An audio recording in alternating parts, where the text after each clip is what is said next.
प्यारे बच्चों, हिंदी की क्लास में आपका स्वागत है। आज हम लोग वीर रस पढ़ेंगे। बच्चों, पहले वीर रस की परिभाषा पढ़ लेते हैं। वीर रस का स्थायी भाव उत्साह है। युद्ध अथवा किसी कठिन कार्य को करते समय हृदय में जो भाव उत्पन्न होता है उसे उत्साह कहते हैं। यही उत्साह नामक स्थायी भाव जब विभाव, अनुभाव और संचारी भावों से पुष्ट होता है तब वीर रस की उत्पत्ति होती है। अब समझिए, वीर रस का स्थायी भाव उत्साह है। जैसा कि मैंने आपको पहले भी बताया था कि हर रस का एक स्थायी भाव होता है। युद्ध अथवा किसी कठिन कार्य को करते समय जो हृदय में भाव उत्पन्न होता है, जैसे कभी आपको किसी बात पर क्रोध आ जाता है, कोई कठिन कार्य आप करते हैं, जो एक हृदय में एक भाव उत्पन्न होता है कि हमको ये काम करना है, उसे ही उत्साह कहते हैं। और ये उत्साह जब विभाव, अनुभाव और संचारी भाव, इनको मैंने आपको रस और उसके अवयव वाले वीडियो में बहुत अच्छी तरह से समझाया है, उसको आप जरूर देख लें।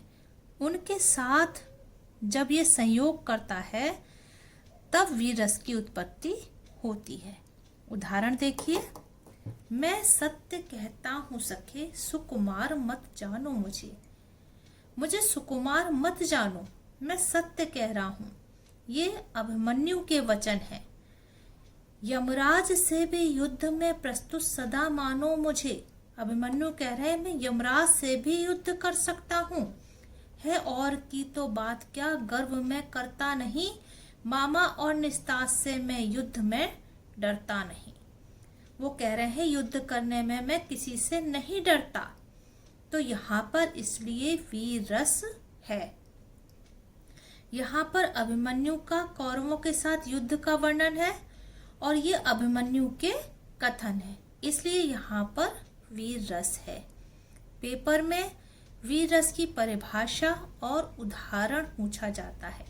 अगर आप इतना भी लिख देंगे तो भी आपको पूरे मार्क्स मिलेंगे, लेकिन मेरा ये कहना है कि हमें आगे जो मैं स्पष्टीकरण आपको और बताने जा रही हूँ वो भी लिखना चाहिए। इस उदाहरण में आश्रय अभिमन्यु है, क्योंकि अभिमन्यु के मन में वीर रस की उत्पत्ति हुई है। आलंबन कौरव है, क्योंकि कौरवों को देखकर उत्पन्न हो रही है। अनुभाव अभिमन्यु के वाक्य हैं। उद्दीपन क्या है, वीर रस को क्या चीज ज्यादा बढ़ा रही है अभिमन्यु के वीर रस को, चक्रव्यूह की रचना। संचारी भाव गर्व, उत्सुकता आदि हैं। एक उदाहरण और देख लीजिए।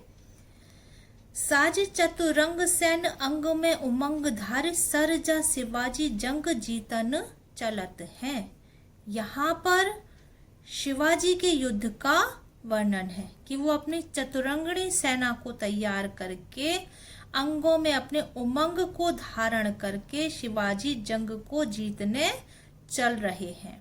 तो यहाँ पर भी युद्ध का वर्णन है, वीरता का वर्णन है शिवाजी की, इसलिए यहाँ पर भी वीर रस है।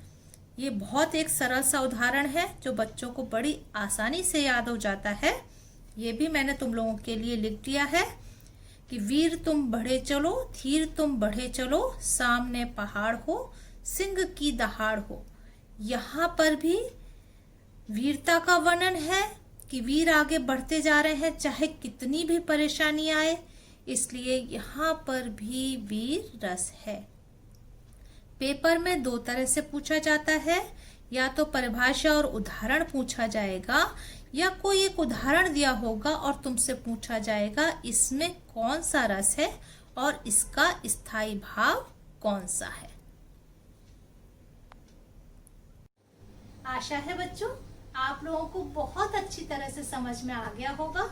यदि कुछ समझ में ना आया हो तो आप मुझे कमेंट कर सकते हैं, और हाँ, आप इस चैनल को सब्सक्राइब कर लीजिए जिससे आगे आने वाले वीडियो भी आप देख सकें।